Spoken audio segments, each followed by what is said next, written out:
বিসমিল্লাহির রহমানির রহিম। আসসালামু আলাইকুম। আশা করি যে যেখানে আছেন আল্লাহ তাআলার অশেষ রহমতে অনেক অনেক ভালো আছেন।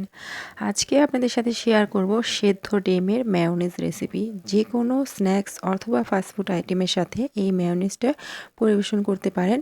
তৈরি করা খুবই সহজ, মাত্র 2 মিনিটেই কিন্তু এই মেয়োনিজটা তৈরি করা যায়। তো প্রথমে আমি সেদ্ধ ডিম নিয়েছি, এরপরে এখানে একটা লেবু কেটে নিচ্ছি। এখান থেকে জাস্ট 1 টুকরা লেবুর রস লাগবে। এরপর নিয়ে নিচ্ছি রসুন, এখানে 3 কোয়া রসুন আমি খোসা ছাড়িয়ে নিচ্ছি। যারা রসুনের ফ্লেভারটা পছন্দ করেন না তারা কিন্তু এটা স্কিপ করতে পারেন।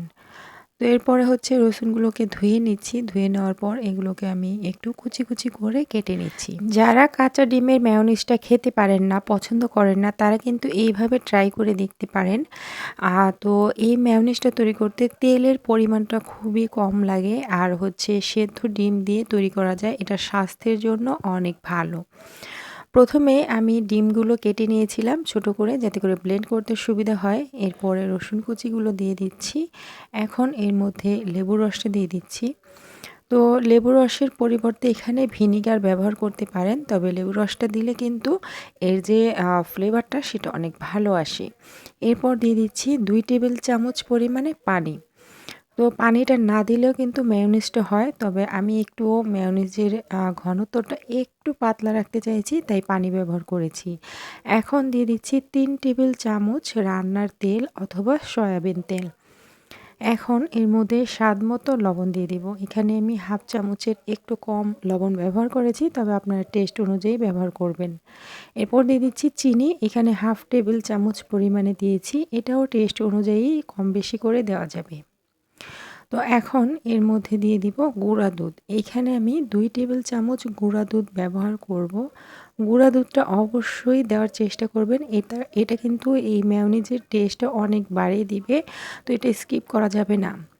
এখন দিয়ে দিচ্ছি 1/4 চা চামচ কালো গোলমরিচের গুঁড়া। এখানে সাদা গোলমরিচের গুঁড়াও দিতে পারেন।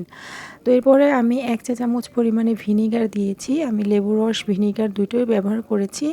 তো এটাকে ব্লেন্ড করে নেব। জাস্ট কয়েক সেকেন্ড লাগে এটা ব্লেন্ড করতে, দেখতেই পারছেন। এটা কিন্তু একদম তৈরি হয়ে গেছে। এটা একদমই সময় লাগে না, আর তেলের পরিমাণটা অনেকটা কম লাগে। আর সাধারণত কাঁচা ডিমের যে মেয়োনিজটা সেটার মধ্যে কিন্তু অনেকটা তেল লাগে। তো ওইটা যারা পছন্দ করেন না, খেতে পারেন না, তারা কিন্তু এইভাবে ট্রাই করতে পারেন। এটাও টেস্টটা অনেক ভালো আসে। এর আগে আমি অনেক দিন আগে এটা শেয়ার করেছিলাম। তো ওই ভিডিওতে অনেকেই কিন্তু কমেন্ট করেছেন যে এটার টেস্ট কেমন। এই মেয়োনিজটার টেস্ট কিন্তু অসম্ভব মজার। বাসায় ট্রাই করে দেখতে পারেন, যে কোনো ফাস্টফুড আইটেমের সাথে পরিবেশন করতে পারেন। এটা দিয়ে বার্গারও তৈরি করা যাবে। তো আমি আপনাদের দেখাচ্ছি, এটা আমি বার্গার তৈরি করব, পরবর্তীতে এই রেসিপিটাও শেয়ার করব। তো এই যে বার্গার বানের মধ্যে আমি প্রথমে মেয়োনিজটা দিয়ে দিলাম। এটা জাস্ট তৎক্ষণাৎ আপনারা তৈরি করতে পারবেন কোনো রকম ঝামেলা ছাড়া। মাত্র 2 মিনিট হাতে থাকলে কিন্তু এই মেয়োনিজটা তৈরি করা যায়, খুবই কম উপকরণ দিয়ে। আর এটার টেস্টও অনেক ভালো হয়। তো যাই হোক, আশা করি আজকের রেসিপি একটু হলেও ভালো লেগেছে। আজকের মতো এখানেই বিদায় নিয়ে নিচ্ছি। সবাই অনেক অনেক ভালো থাকবেন, সুস্থ থাকবেন। এতক্ষণ সাথে থাকার জন্য অনেক ধন্যবাদ। আল্লাহ হাফেজ।